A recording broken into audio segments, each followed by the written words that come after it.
Hey, everybody. It's been a while. Thank you for that. It's been a while. We're here for the NXT review show. We're going to talk some NXT, and you will hear from us after. Do we have an? We do have intros. Intro.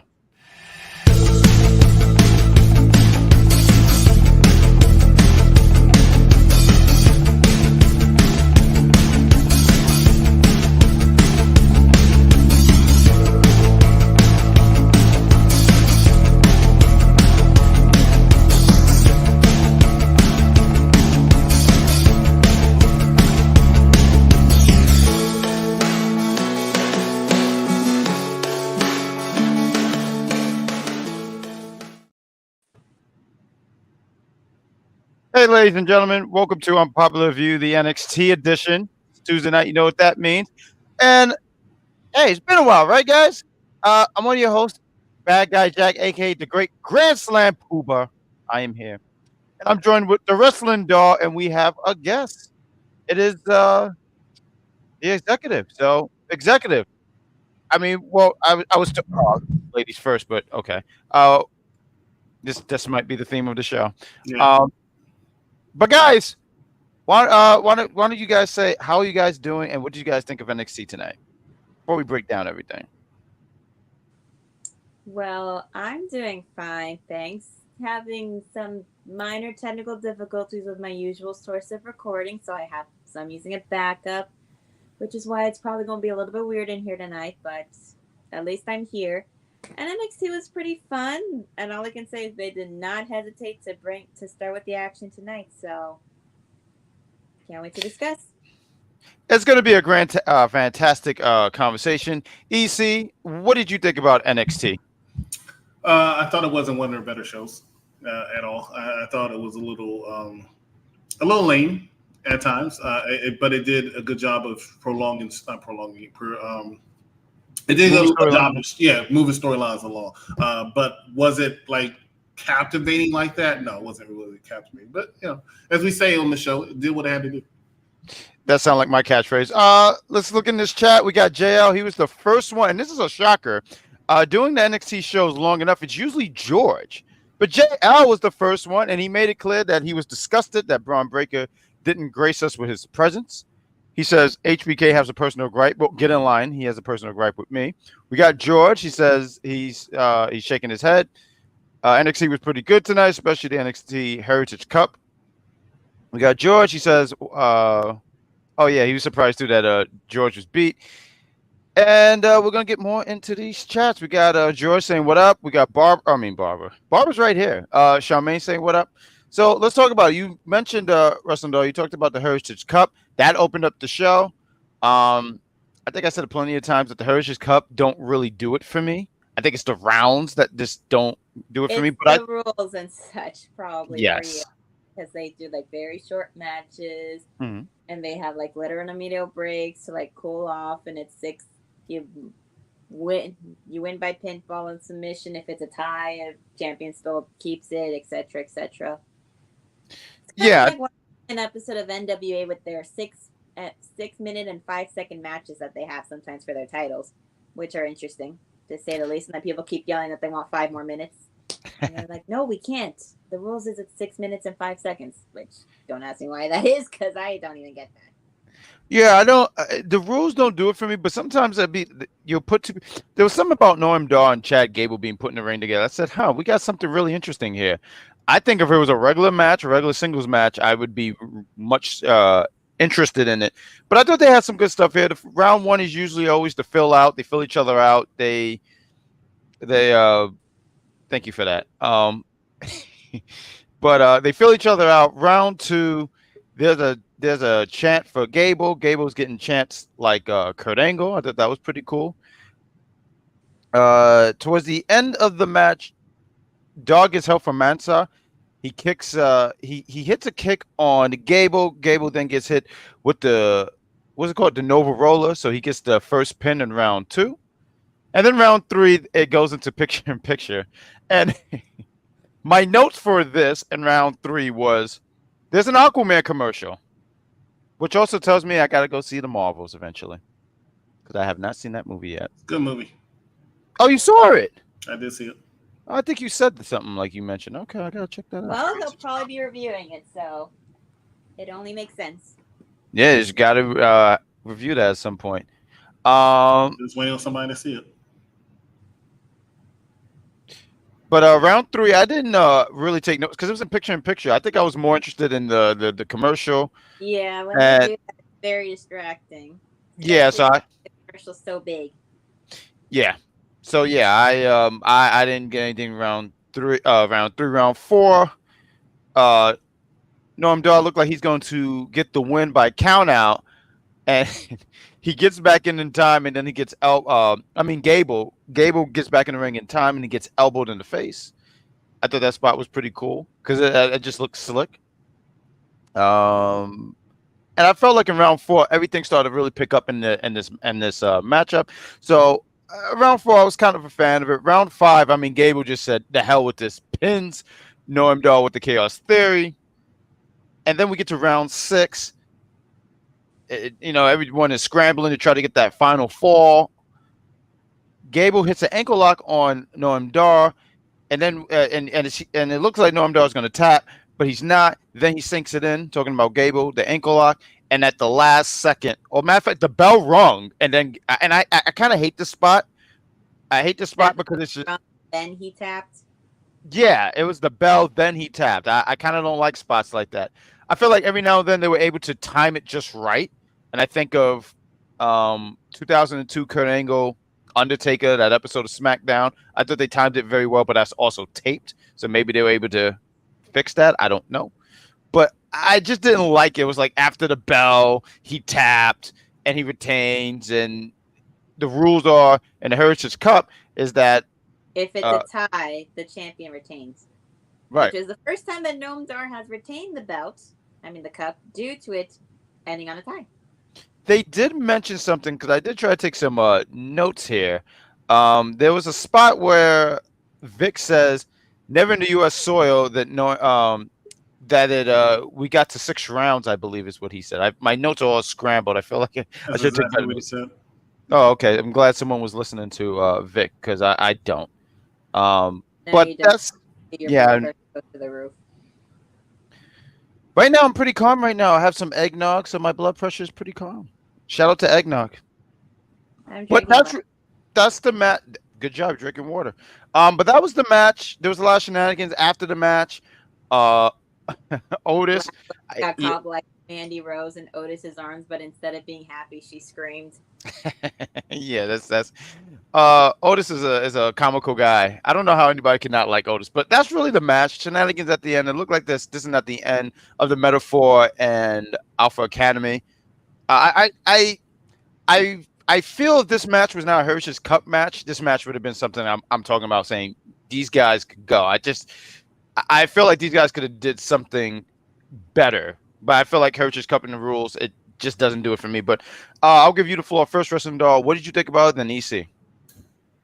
Well, I don't mind watching the Heritage Cup match. I adjust to the rules and such of how it all works since I don't normally watch NXT UK, so I've never been familiar with it until it started popping up on here. But good match. Gable definitely held his own. And everybody being decked out in pink like at the Barbie movie we're premiering right now. All right. EC. Chad Gable doesn't have a bad match. I just don't see it. And Noam Dar is somebody that he can go in there and create magic in the ring with, and that's what these two gentlemen did tonight. I actually liked the rules of the Heritage Cup match. I thought it made it a lot more interesting, and it was something that needed to happen to make Chad Gable look a little bit stronger than he has been ever since he lost to Gunther. He's been losing most of his matches, so this was something that was needed. They like sending people down there to NXT for a while to spice things up for the NXT superstars before they take their stuff back to Raw, because The Miz does not defeat Gunther coming up on Saturday. I still think Chad Gable's that guy to take the championship off of Gunther. Now, he needs to build himself up there, but this is giving him something to do. The match itself was fine. I do see what you're saying about the Heritage Cup rules. I'm not disagreeing with you. I'm just saying that I actually thought it made an interesting caveat for it. And sure. We all know when from previous times I've been on the NXT episodes, I'm a big fan of Metaphor. So I'm always happy to see them anytime on the screen. I think you're more happy to see Jakara Jackson on your screen. I wasn't going to I put show her up. every single time you pop up her picture in the middle while we're talking. Yeah. Let's get into some of these chats right here. We got Jeffrey. I almost said George. There's a lot of G's in here. We got Noam Dog with the cheap shot as always. We got JL. Did it come up yet? Because I'm sorry, my computer is slow. I mean, you talk about technical difficulties.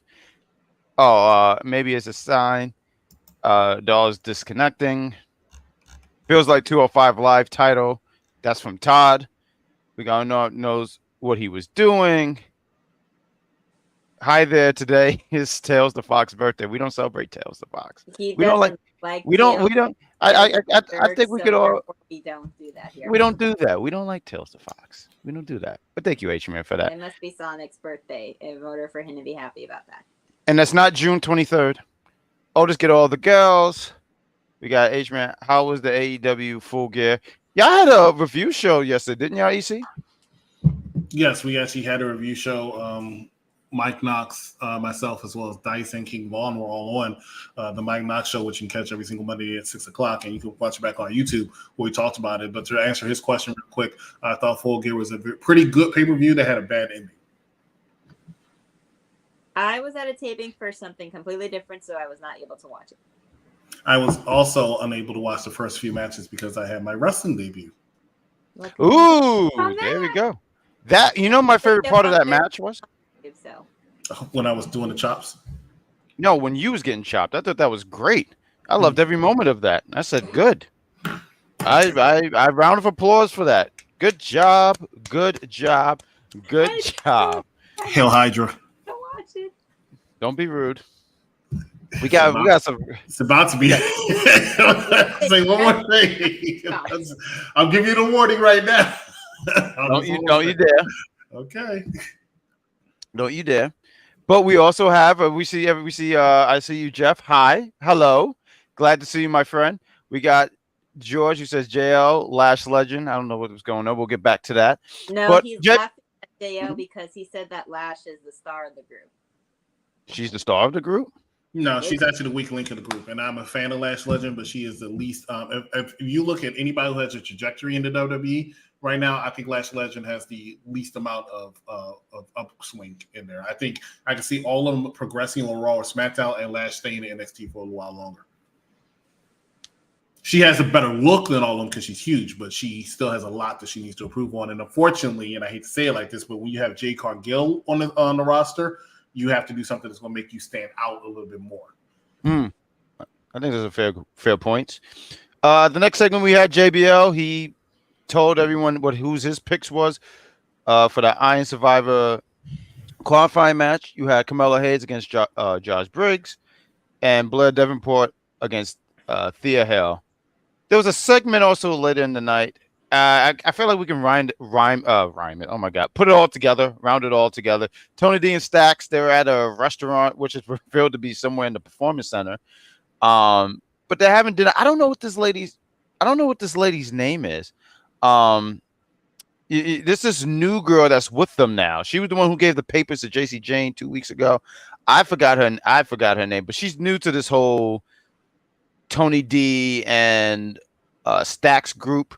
Just don't know her name, but she was there. They threw like this surprise, I don't know, gathering. They eating food. Everything looked fantastic. But after all that is done, as they're leaving, I found this hilarious, and I feel like this is something that could be on Adrian Rosazzo. That's her name. Is that her cousin? Adriana Rizzo is how that's pronounced. Thank you. I did my best there. Thank you. A+ for me because I did my best. Very proud of myself. But after the segment, after they finish eating, they're leaving. And I thought this was a restaurant, not realizing this was the Performance Center, because when they walked out, they suddenly was in the NXT parking lot. And I said, does most restaurants just lead you to the NXT parking lot? And of course, they got their ass kicked at the parking lot because that's what happens. You go to the NXT parking lot, you're bound to get hurt. When I went that one time with you and Sanders, yeah, Sanderson went. I forgot if he went. But when we all went, I was very grateful that I was able to make it to the building safe. because I knew that I couldn't trust any of you guys if anything was going to happen, and I would have to fend for myself. And I grew up in the streets of Brooklyn, so I knew I was going to be all right. But they get jumped by Angel and Cousin, Humberto and Angel. They beat the hell out of these guys. I just thought it was great. And there was just a Jeep right there. I said, what in the CW is this? And I loved every minute of this. And then I don't know which one had their head out the window. I think it was Angel when they drove off. I loved this segment. It was a little silly, but I laughed. I chuckled. I laughed very hard. I even spilled some eggnog. But what did you guys think about this segment before we move on into the next few matches? Well, I'm just going to say this briefly about who JBL picked. I like that he picked Josh Briggs to do his own thing by himself because he's very much known for being a tag team specialist. But it's good to see what he can do by himself. And as far as keeping up with Carmelo, I think he did a fairly good job, which we'll talk about more later. And as for Thea versus Blair, I think Blair Davenport felt a little proud of herself, especially since JBL said that she reminds him of himself. Mm-hmm. And as for the segment from the restaurant to the parking lots, I feel like if you do anything nearby the performance center, they're just going to turn any room they have into whatever they can, a restaurant, a shopping mall, a club or something like that, and then just go straight to the performance center and then get jumped. The performance center just attacked her. Basically. And then we're going to get these two next week against the family. And who knows with what will happen with them.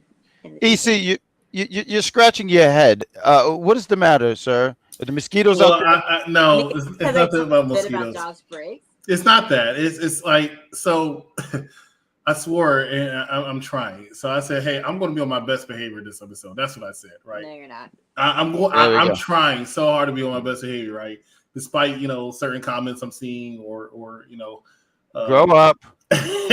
or whatever. But then Ron goes for hours to talk about this segment that was a restaurant in the performance center because then they end up in the same parking lot that that everybody happens. And I was fading when I saw Jade Cargill, and then Can you do the impersonation when you saw Jade Cargill? No, and then can I do it? No, and then okay. Barbara, you do leave. it anyway. It's your show. You leave. I really could. You come back, and then I swear you've been replaced by one of your counterparts in the multiverse. Because somehow we ended up talking about Josh Briggs and Blair Davenport and everything, and we were so focused on the tag team championship and everything. And this is why you're not usually welcomed back here. We lock the door, and then you laugh, and then there's a call. It's funny, right? Because I want to visit the multiverse. You got to tell me how it is. How is it? Were you blipped? Did Thanos snap? No. Oh, look. Since she brought it up, we'll talk about it. So Blair Davenport, who I was not impressed with, but is definitely impressing me a lot more and more each week. Not just because JBL, who's a wrestling god, endorsed her, because if JBL is going to endorse you, then I'm going to pay attention because JBL is that guy. Blair Davenport has been doing a fantastic job of her role and her character to the point where when she does get called up to the main roster, I see her doing big damage. Thea Hale has such a great trajectory as well because she's so young and so good at what she does already. And even with pairing up with JC James helps her. You said something nice about Josh Briggs, Barb, and I'll tell you that I was not a fan of Josh Briggs, but having him be a rough, tough guy with athletic abilities, because that's what you need in 2023, and separating yourself from the dead weights, I think is a very, very intelligent move. Him being Carmelo Hayes tonight makes a statement that I will stamp and I agree on. Now, to talk about what we really were talking about, which is... I was going to say, can we get there? Oh, don't say that. Look. I am looking, and I'm very upset. Okay. Angel Garza and Humberto Carrillo, because Booker T kept pronouncing it incorrectly. Humberto Carrillo. He's doing his best. Attacking them was a very, very good move because once again, it progresses the storyline. Even though it was not anything that we haven't seen before, it wasn't all that entertaining, it did what it had to do to progress the storyline leading into the tag team title match coming up next Tuesday. That's all I got to say. Barbara, it's nice to see you haven't blipped.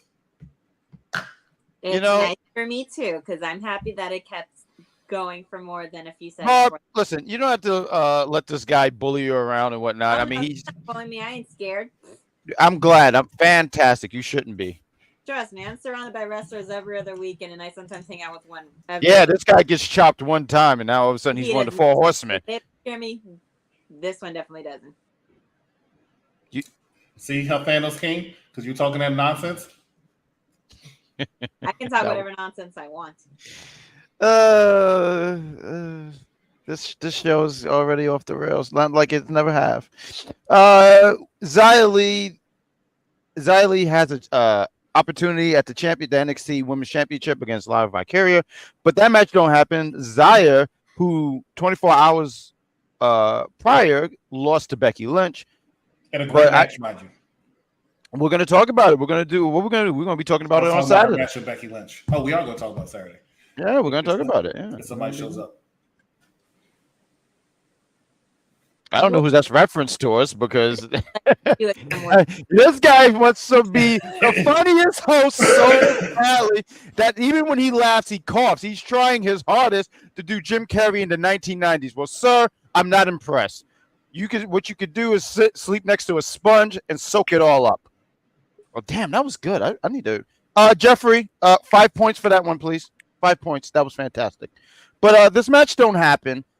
Xia Li attacks Lyra before the match happens. I thought this was silly. What Lyra said, and I like Lyra, I really do. But when they said, "Are you all right?" No, I don't need to be 100% for this match. Yes, you do. Yes, madam, you do. You should be 100% in this match because I wouldn't. You're talking about a woman who, if all she gotta do is kick your head in and you're concussed. So yeah, I think you should be 100%. But that's not for me to say anything. Did you guys want to add anything to this before I jump into the tag team match with Malik Blade, Edris, going against Humberto and Angel, people that we just spoke about 2 minutes ago? That there have been has gone after their belts and or retained their belts even while being injured before the match even starts. So not always being 100%, you still wind up winning. The executive, Chris? It was okay. I find it ridiculous that he goes or she goes, I can be 10%. I mean, like you're kind of like disrespecting Xia Li when you do that, and I'm not talking about in a good way. Xia Li already coming off a loss, even though it was a good loss, but a loss last night on Raw. Then she goes and challenges for the NXT Women's Championship, and she loses. Where does she go from here? Is the question. Where does she go from here? She lost against the person she was feuding with on Raw, and then she had a side feud on NXT, and she lost. That's a good question. Where do Xia Li go from here? War Games. And you said War Games? I will put her in War Games. I feel like both teams are already taken, no? Yeah. I feel like the women only have 4 and the men have 5. Well, right, but I think that's designed. But go ahead. I'm sorry. Go ahead. Take the floor. Well, I was going to say they could do a last-minute thing on SmackDown. And put Xia Li in there with the damage control. Yeah. Do you have a rocket ship? Fantastic. Where does she go? I don't know. I feel like by Saturday when we talk about Raw and SmackDown, I'll have some thoughts. But it's an interesting question. Where does Xia Li go from here after these 2 big losses? But tag match, Malik and Edris against Humberto and Angel. I wasn't surprised that Humberto and Angel were the ones who got the win here. I love Malik and Edris. I really want the best for those brothers. I hope that one day they get their chance in the sun. There's something there about them. They have the personality. They're a fun act, and I've seen some of the stuff that they did on social media. But it's all about Humberto and Angel.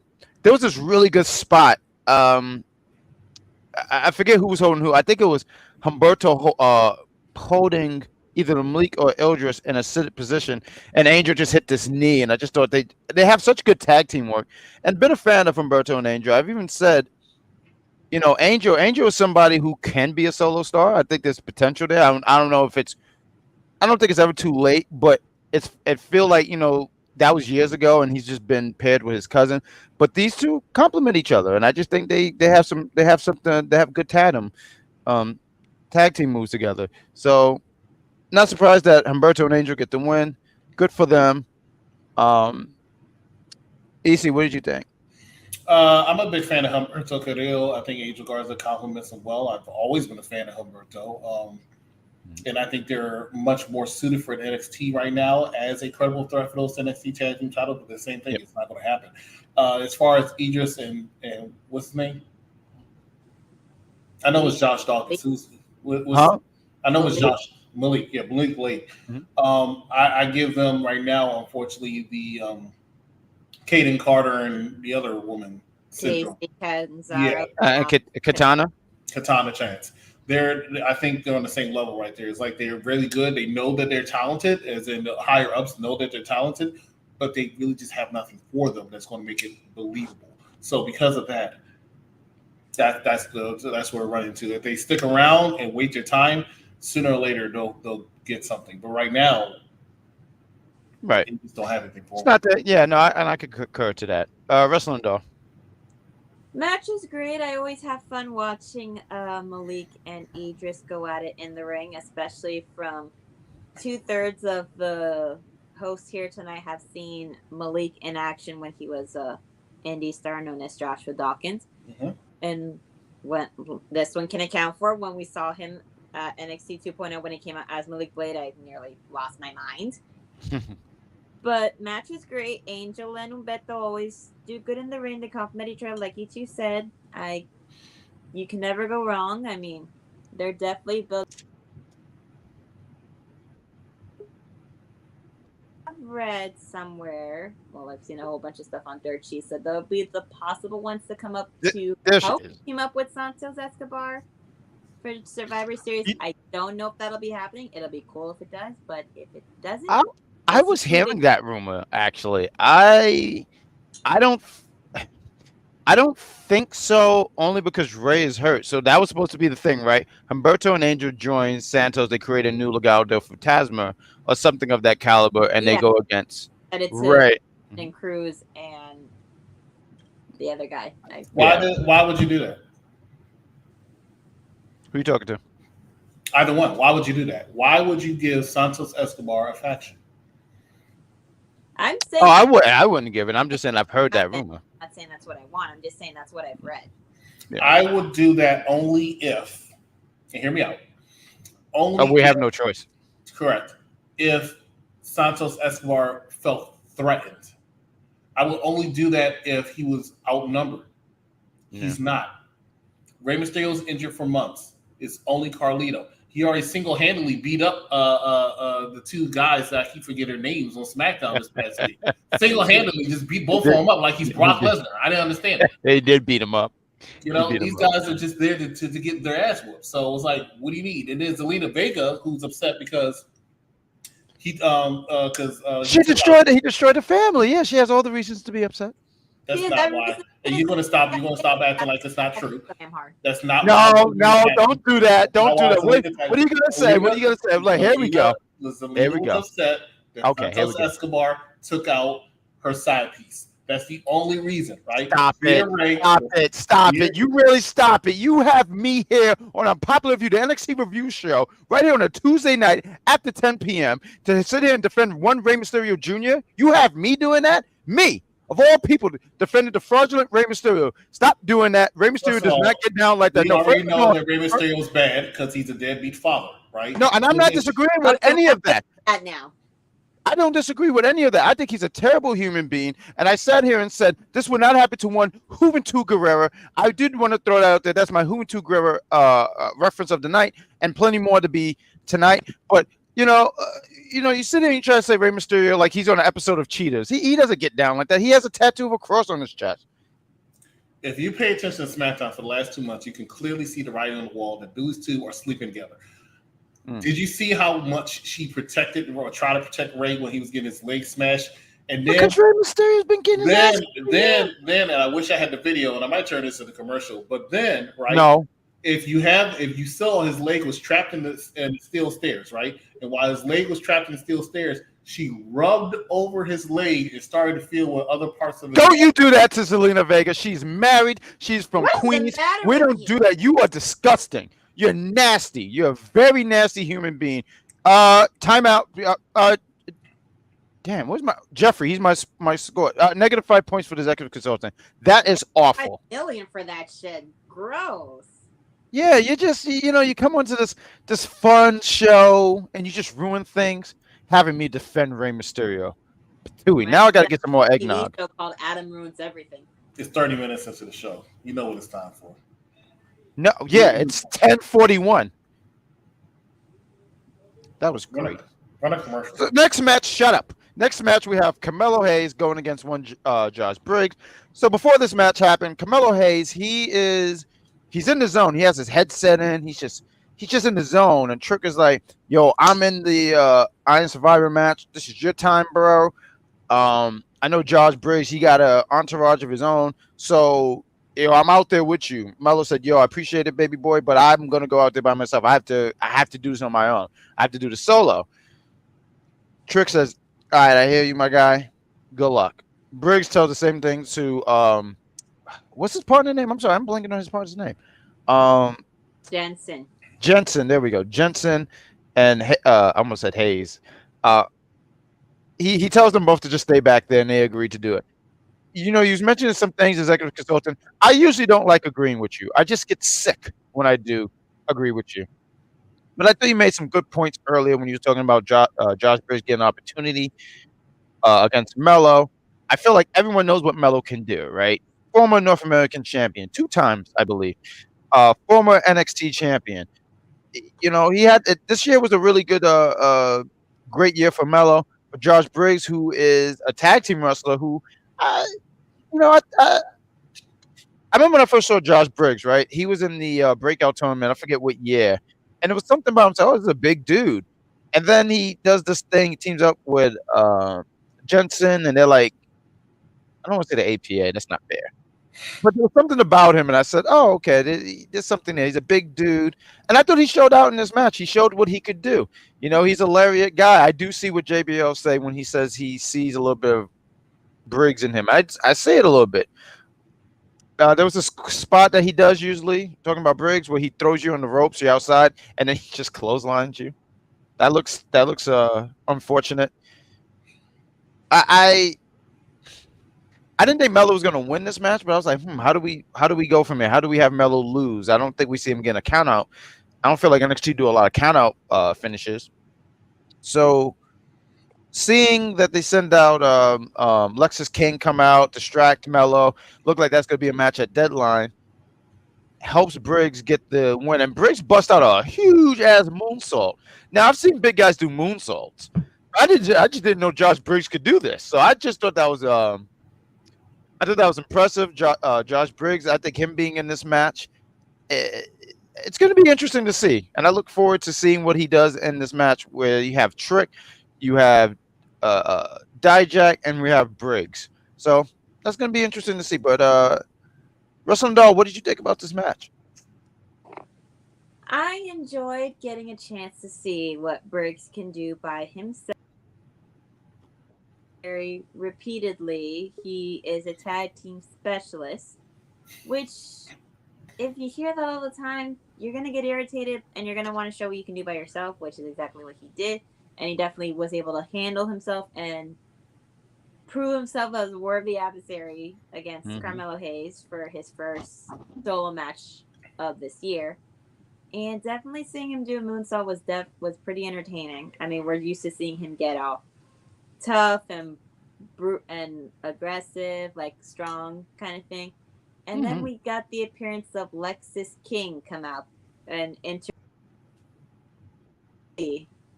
give Briggs the win.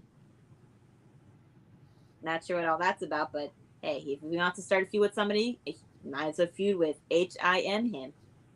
Yep. What do you think about that, EC? Got a lot of feuds going on tonight. Carmelo. There we go. I haven't said anything.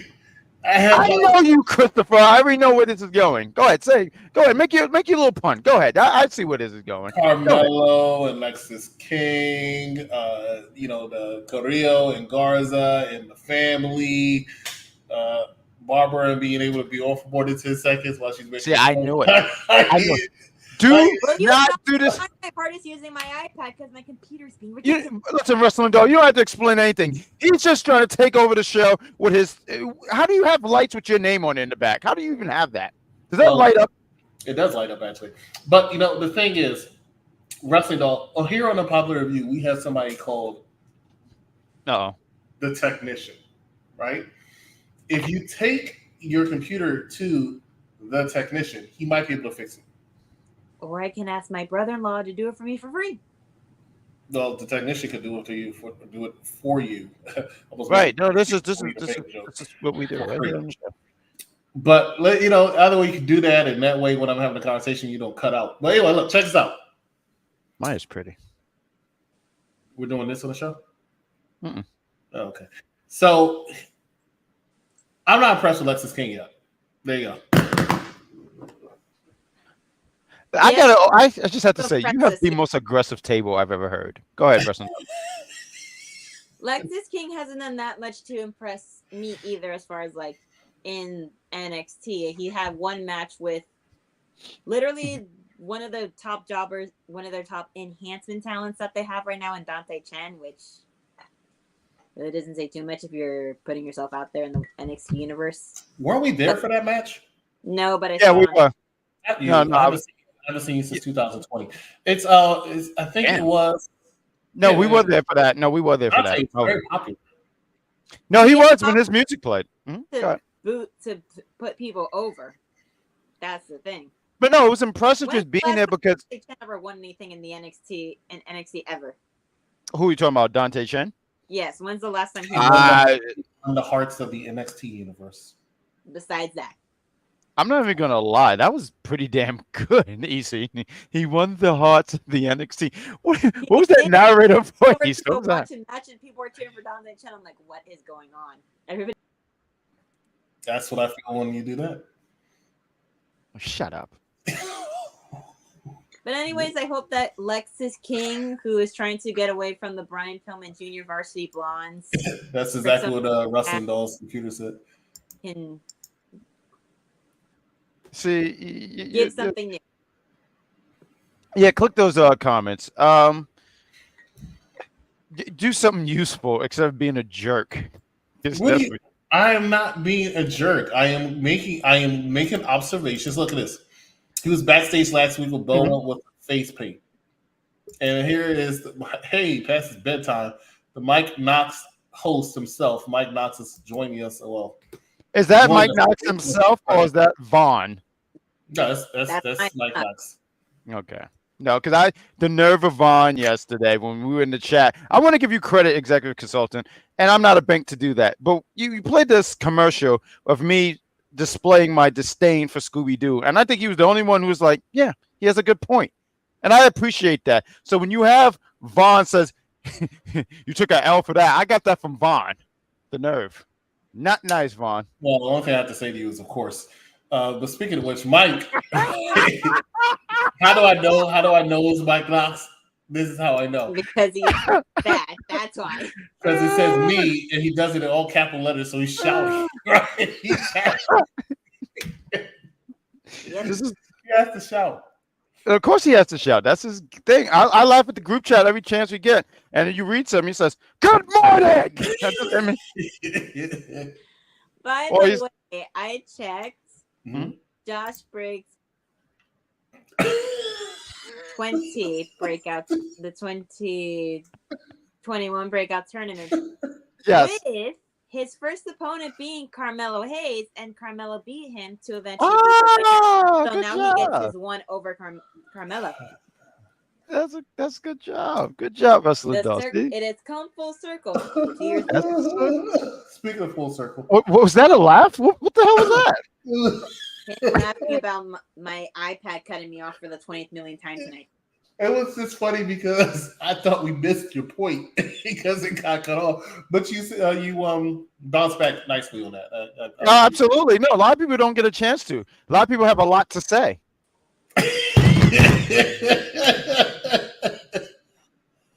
I can't. This is probably the worst.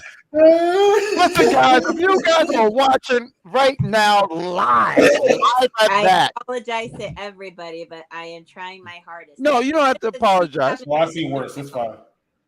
All I'm saying is if you guys are watching and you guys got to be entertained. We're entertained. I know you guys are entertained. Give us a like, give us a love, give us a share. We're on Facebook, YouTube, Twitter, Instagram, all that stuff. Just follow us. Get more content like this. You know, we could have had a recorded episode of shut up, I'm doing my plugs. I'm about to do my plugs, is what I'm about to tell you. So go ahead and wrap up, and then I'm going to play this. I don't even know what's going on there. That sounds very uncomfortable. Hold on real quick, because we have a prediction show coming up on Thursday, and we need to show a clip from the last prediction show. We'll be right back. Barbara will still be here. Stay with us. You're watching Unpopular Review. What are your thoughts when it comes to this match?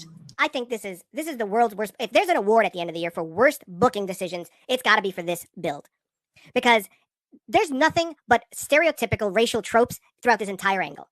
And I don't care if Swerve signed off on this. This is horrible. You got a black man, young black man in Swerve and Prince Nana. First, they breaking into this guy's house, so they got to do foolishness of that nature. Why? I'm sorry. Was it in Swerve's booking since he started in AEW that he breaks into places, that he does things, tries to snatch up babies? Does he do that? No. But all of a sudden, when he faces this guy, a guy so coincidentally named Hangman, is when we start talking about, hey, let's have Swerve do some wild shit like, I don't know, break into a house and try to steal a baby. What kind of racist bullshit booking is this? And then, Chris, so that's number one. Number two, we get this promo on Wednesday night. They're in the ring, and Adam Page is hot. Adam Page is going off and saying, you broke into my house. You almost stole my baby. Listen, you seen the look on this baby? Nobody wants to steal this baby. It's Adam Page's baby, for Christ's sake. And the man goes, all you do is smoke weed. Yet another racial trope. You smoke weed and you buy it from underage kids. What kind of bullshit is this, Christopher? Huh? This is AEW. MJF versus Danny Garcia. Listen, Danny Garcia will forever be funny, but no. Sorry. Give me Alex Wright.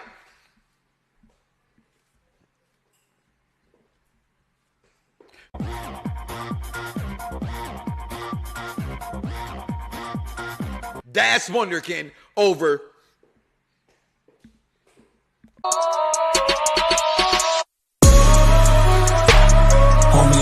all day of the week. I said it. Alex Wright over Daniel Garcia. MJF wins this match.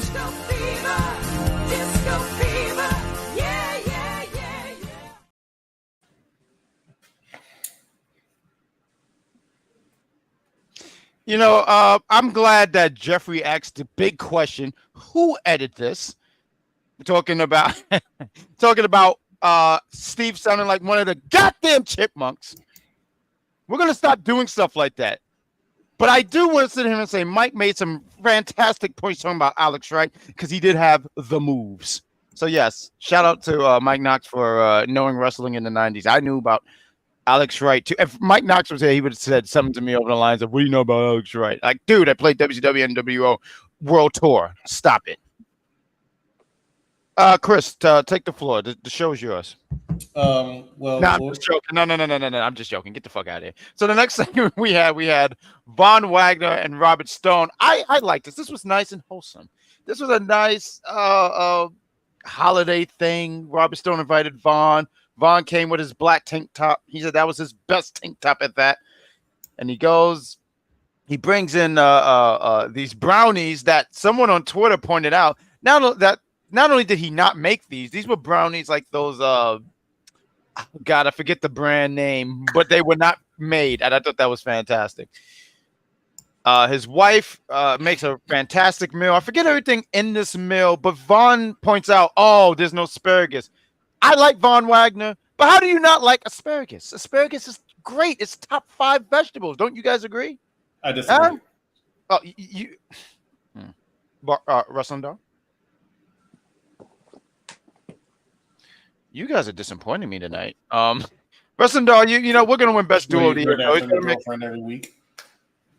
I'm sorry, what did you say? Did you try to make a funny there, Santa Claus, with your red shirt? What'd you say? Yet you have the beard.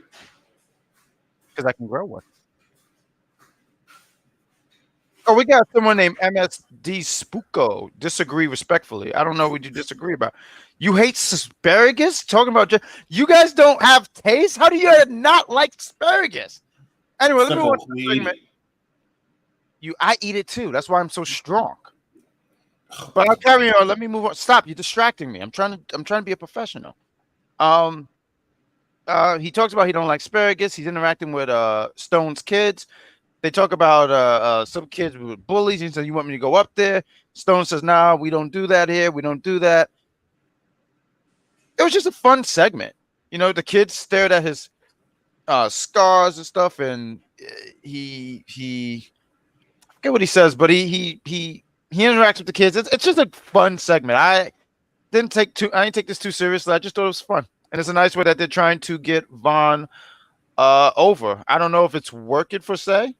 I feel like it is because people eat up when he puts people through a table. So I don't know. What did you guys? I don't know. Thoughts? I thought the segment was nice. It was cute. A little family moment, and of someone who isn't family but is like family eating with one another. They were cosmic brownies. The brownies with the little chocolates in them. I enjoyed them a lot as a child and a little older. And fun. I'm sorry, Ron, but I don't like asparagus either. It's just not my preference, but it was cute, and we'll see what else they do with Vaughn from here on out while he is still recovering, and hopefully does not get himself hit or attacked by anybody else in NXT for a hot minute. The executive consultant. I'm not a fan of Von Wagner. See what you did? Now you scared her away. I'm right here. I'm always outnumbered, Jeffrey. Like yesterday in the chat, you guys were awful towards me. As soon as I saw my commercial on Hating Scooby-Doo, I was outnumbered. Like, how does Z attacks me? It's the last letter of the alphabet. Like, the nerve. Next segment we have Wesley, the greatest North American champion. Yes, I said it there. Executive consultant. There we go. Let's get that a little louder. Whoop, whoop, whoop. The greatest North American champion. He talks about his taking away his time away.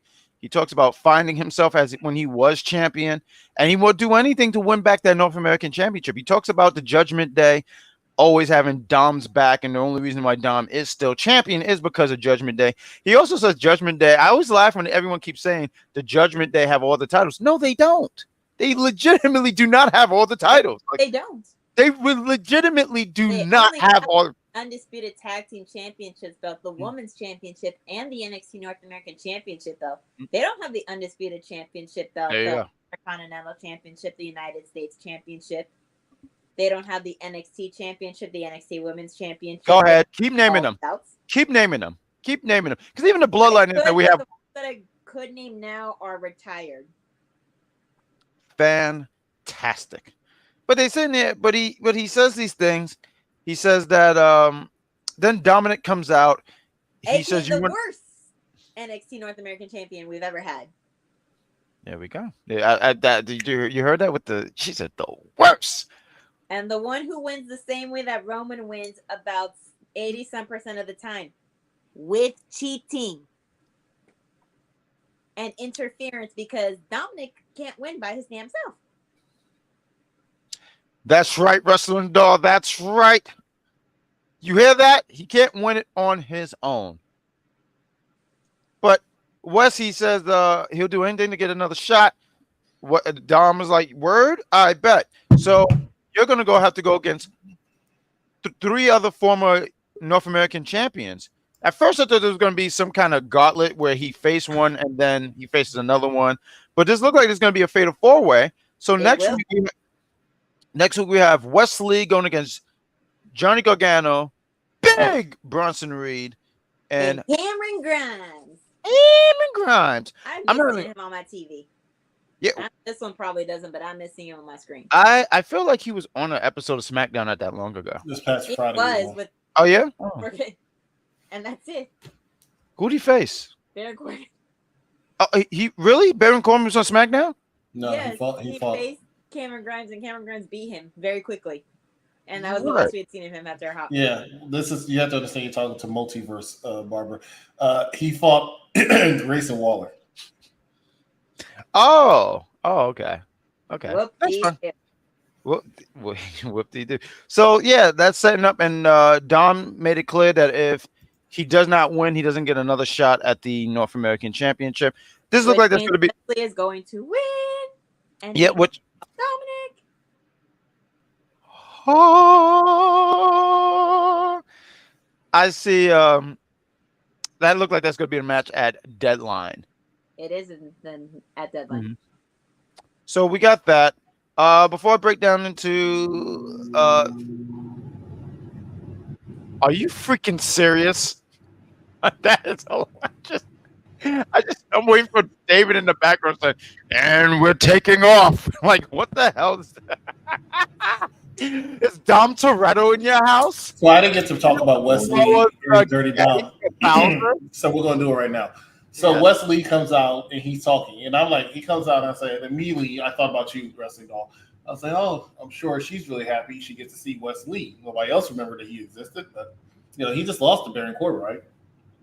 He comes out, and I'm saying, okay, I'm interested to see what he has to say. And then he starts talking, and while he's talking, I'm listening, and I'm listening, and I'm going to sleep because it's like you're boring me to hell. Thankfully, Don came out, who is without a doubt the greatest NXT North American champion of all time. And he made some sense of this mess. He says, he tells him, Wesley, I'm sick of you. I'm sick of your hair. I'm sick of your abs. I'm sick of your voice. I'm sick of you. And let's end this so you can go and get released to Ring of Honor.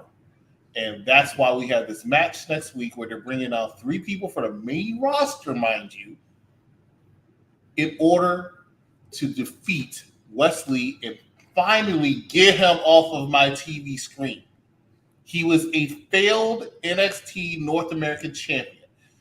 Dominic Mysterio has proven how bad he is by going there and actually making people watch the product, making people actually pay to go see the product, and making people actually talk about the product. That is all Dirty Dom. There's a difference between when Dom comes out and there's a reaction, and when Wesley comes out and it sounds like an empty Pepsi bottle.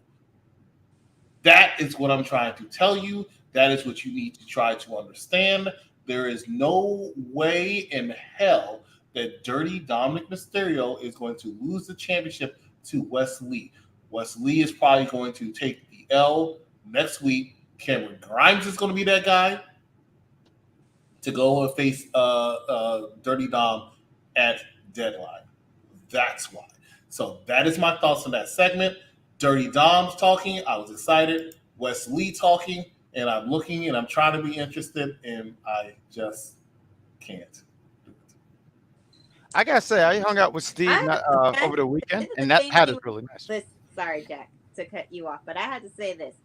They brought Indy down from the main roster to challenge a couple other women for the NXT Women's Championship that she never lost because she had to vacate it to get called up.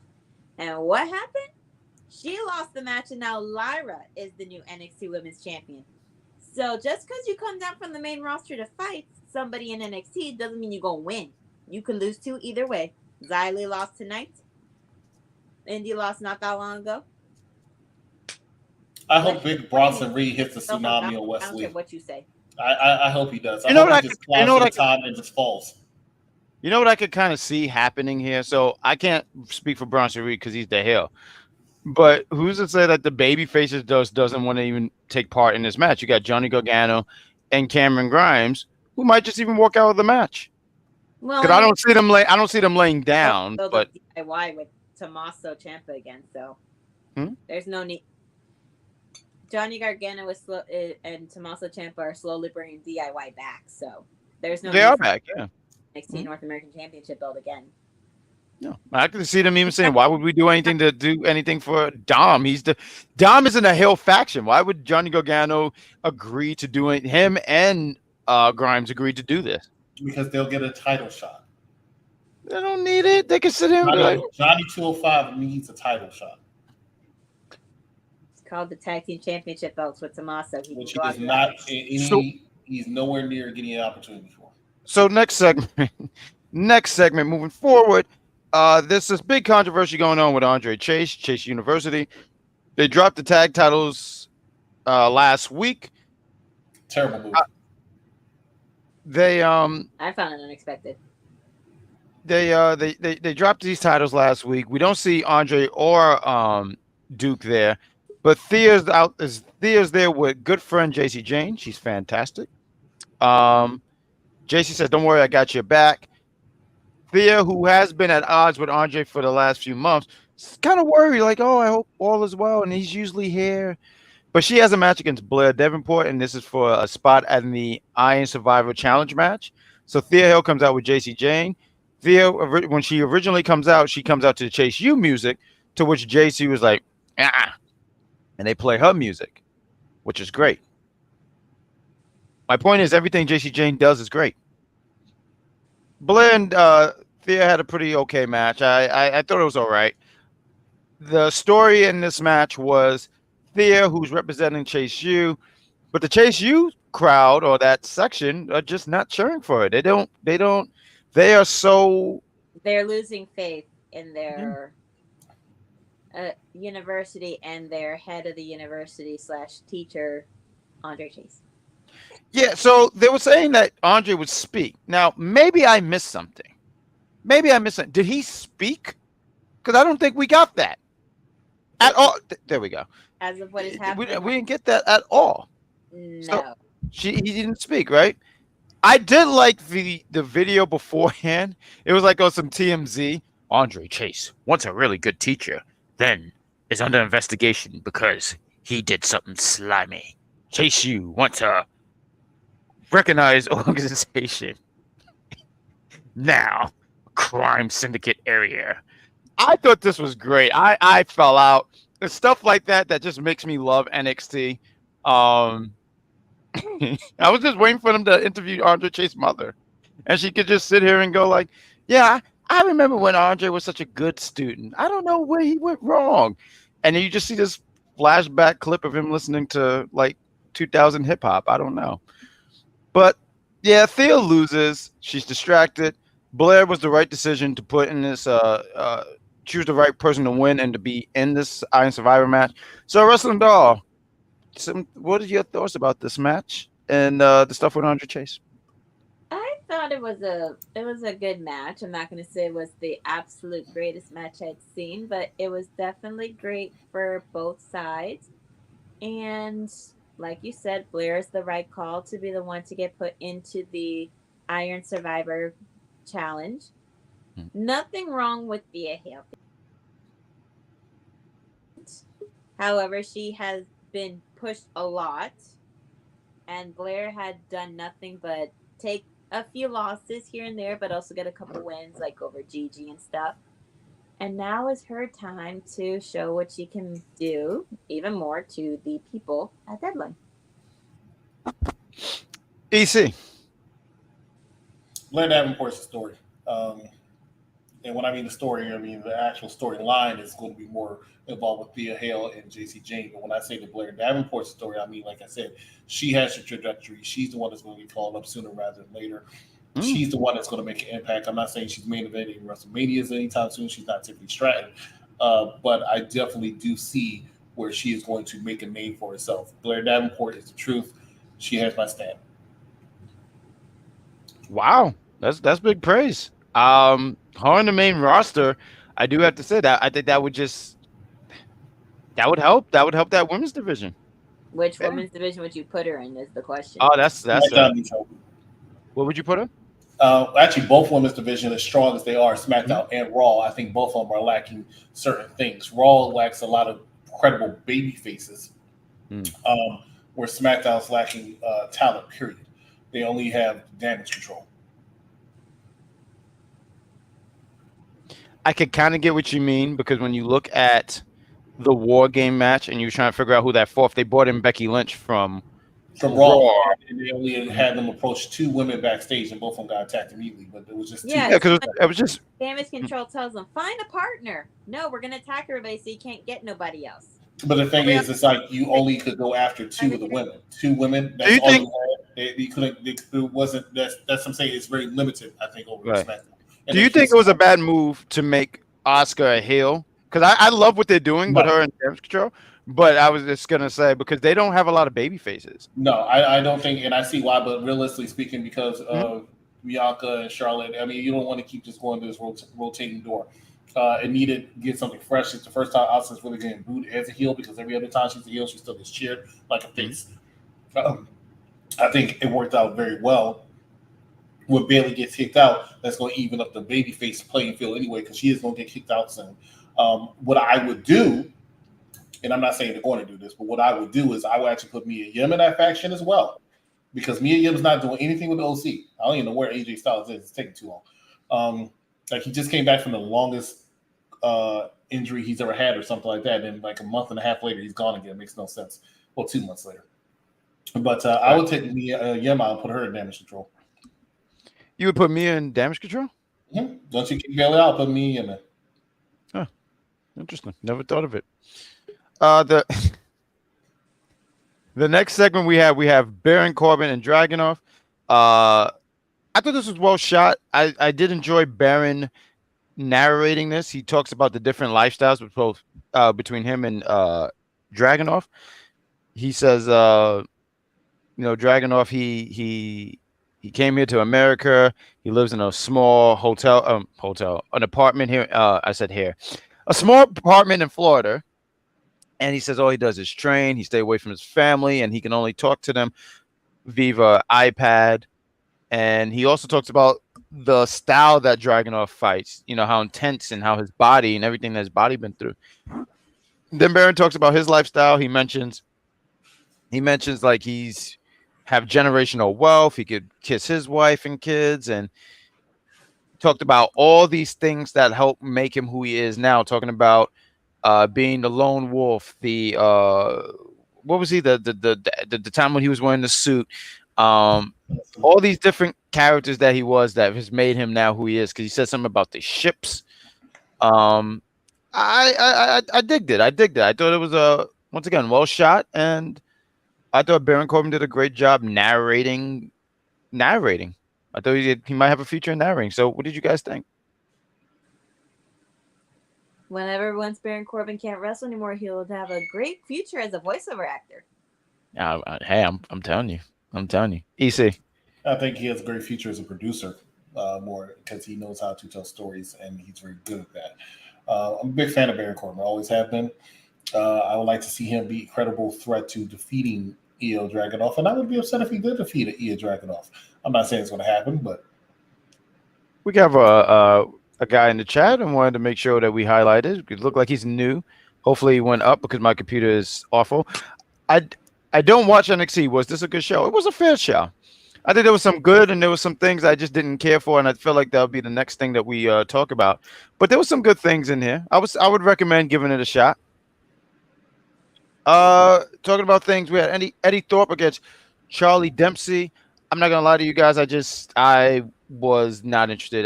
Eddy just doesn't do it. It was a quick thing. It was a quick. Yeah, I like Charlie Dempsey. It's funny. There was this thing, and I think I feel like Vic said it, and he was like, Charles, he said Dempsey is very regal in the ring, and I was like, I said, check you out, Vic. The worst way of implying who his father is ever.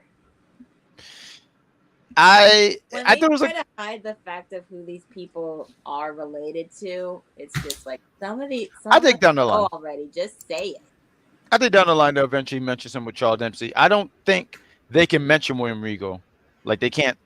Or he can't be on TV. I think that's the thing. So I'm not sure, but I just thought that was a cool dig. They were like, Regal in the ring. But he loses to Eddy Thorpe. I was like, okay. And then Charlie and Drew Gulak and Miles, they some would say Miles is beating. It took him Miles beat him. Hmm? They come out and beat him to look dominant and tough, trying to be like, I don't know. I see Jeffrey in the chat even saying, "Oh, I saw was Eddie Thorpe's interest, and that was it." I don't, I don't know. It just doesn't do it for me. Eddie Thorpe, but even I wasn't too invested in this match. I wasn't. Just literally random. It's like you really don't have any beef with Charlie, so why? I think they do. They had something last week where he ran into him, and I think they tried to bring Eddie into the group, and Eddie was like, "No, I'm a lone wolf." And they just like, "All right, then we're just gonna beat you up." So, yeah, Charlie and his guys were the last people standing. You see, I mean, you seem very thrilled about this. I can see the excitement in your face. So, what did you think? Okay, there we go. You know, you have to see Steve's hat in person. It's a very nice hat. Very nice hat. I got to see it over the weekend. Nice. We got what was it? Huggy Bear, and he asks, "Y'all excited for Randy coming back?" I miss Randy. I'm not. So, but what made me more interested in him coming back, because I said it last week, I don't think he should have came back before. I don't think he should have came back to get involved in Judgment Day business because this should be with a bloodline. But I do like Jay's reaction to it last night, and that made me more interested. So I'm fine with it now. And you're going to be there, so I can't wait to when he comes out, and you know that crowd is going to pop for him. They're going to be in Chicago.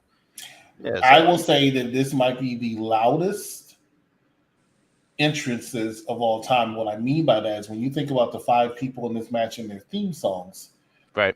It's going to be out of control between Sami Zayn all the way to main event Jey Uso,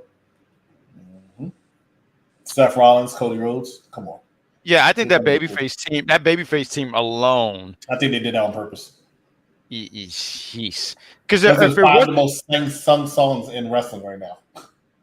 So 4 of them. The next thing, and then we'll get to the main event. We have because we all knew it was going to be the worst kept secret. Like when they said that Cody was coming back to WrestleMania 38, the dirt sheets, and even then people were still freaking out. Like reaffirmed, like we knew it, he's back. They're like, and we'll just say it. Well, now the thing is CM Punk coming back as well, and I no, I don't. No. Listen, if it happens, I will. I in Philadelphia in the slums of Harlem. That man does not need to come back. I don't think he's coming back. I don't see that happening. I don't. I wouldn't even say I don't want him to. It's a lot of things that I always ask for people. I'm like, you hear all these things about CM Punk, and I'm like, do WWE want to deal with this baggage, this laundry, all this stuff?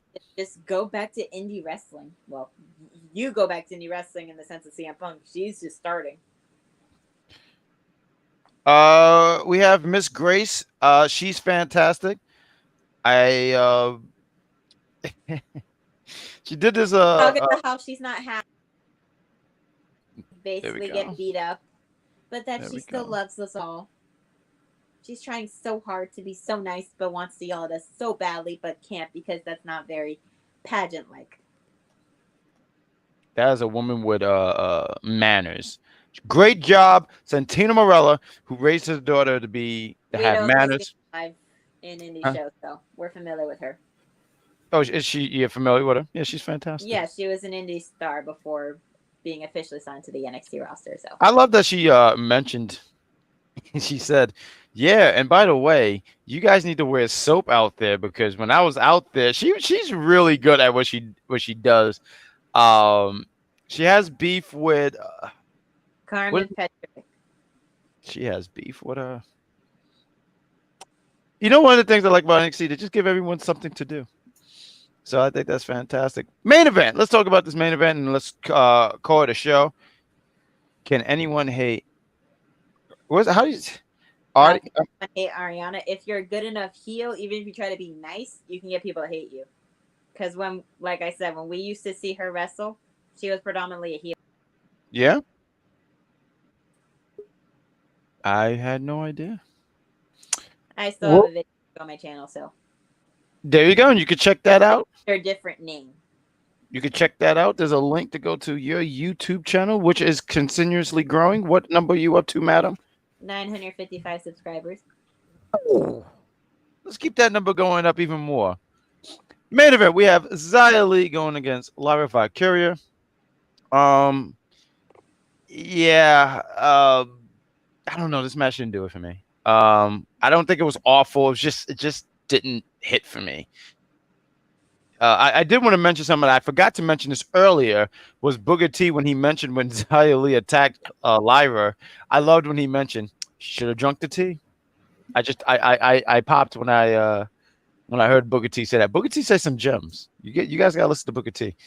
But I'm not even gonna break down this match, guys. It's just Xia Li, she went out there.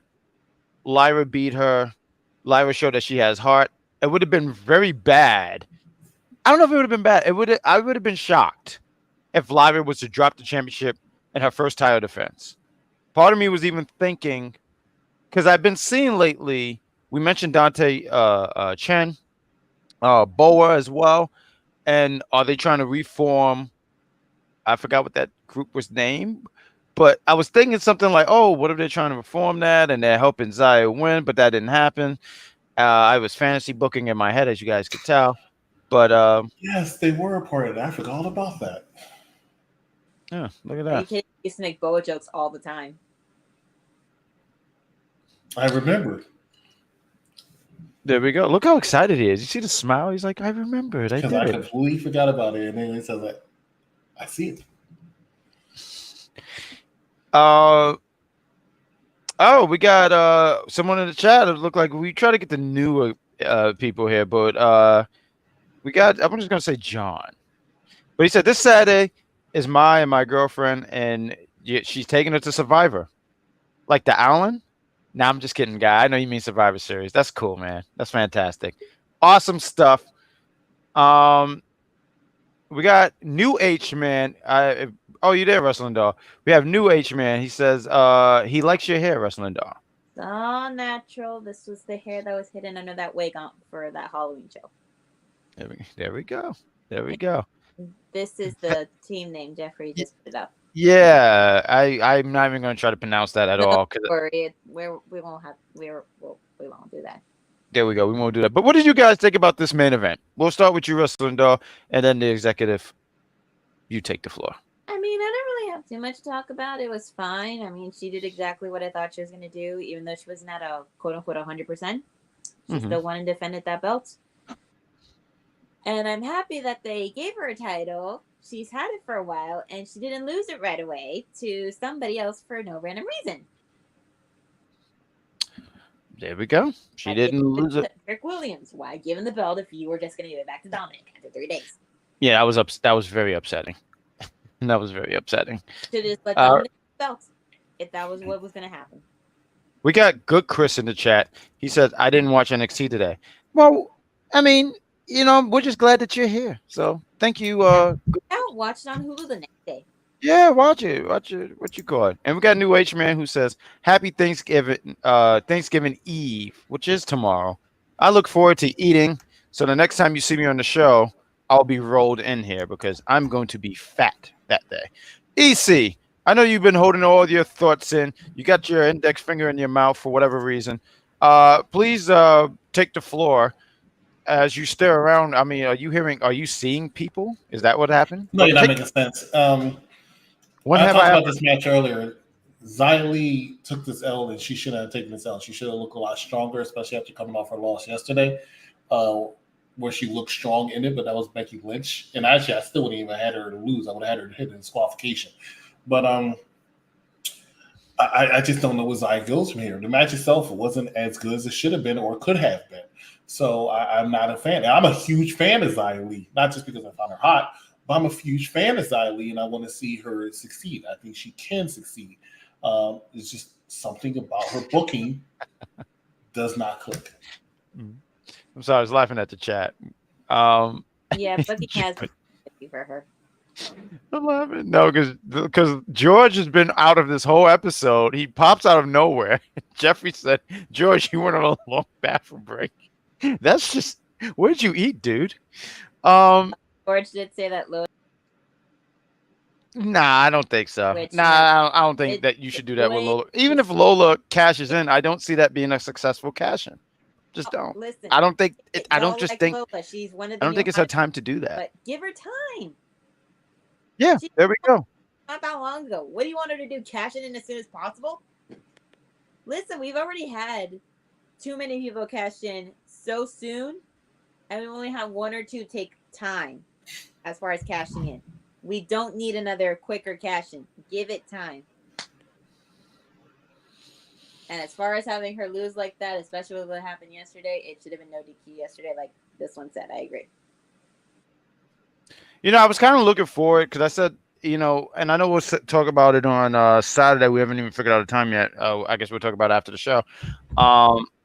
Yeah, Becky could have took that out, and it would have done nothing to hurt her at all because it's No. Becky Lynch. It It's would have like done nothing to hurt her. Rollins, take it out. And I wouldn't even say it had to be a disqualification. I don't think there would have been any problem with some kind of shenanigans where Becky is distracted. Xia Li, I guess, KOs her, right? Because that's her thing. It could have been somebody from Damage Control coming to mess with her head a bit in anticipation for War Game. Yeah, why did they wait after the match? What is that? Like, this girl is going to be in War Games, right? I'm just talking about it from a wrestling perspective. You're saying this woman is going to be in War Games, so let's let her have her match and all that stuff. No, why don't you just distract her now? Get the number thing going. I don't know. I think Damage Control messed up big time there. But we'll save all that talk for Saturday. It'll be me and the executive poop. We'll be talking about Monday Night Raw and SmackDown. So there we go. But with that all said, that is the show. We went an hour and 16 minutes. We want to say thank you guys for watching, staying with us to talk NXT. We'll be back here next week. We're going to plug some shows. Do we have a Dynamite show tomorrow, EC? We do. There will be a Dynamite show. I can't wait to hear you guys talk about people drinking each other's blood. Dynamite after the last pay-per-view, which I already forgot the name of it. Because you can't, Roddy. You can't. Roderick in the chat trying to get me all worked up, but that's not going to happen because I had my eggnog. I was pretty calm today. And I think we all did a fantastic job. But yes, Dynamite. We have predictions at some point. I think we're doing it Thursday, right?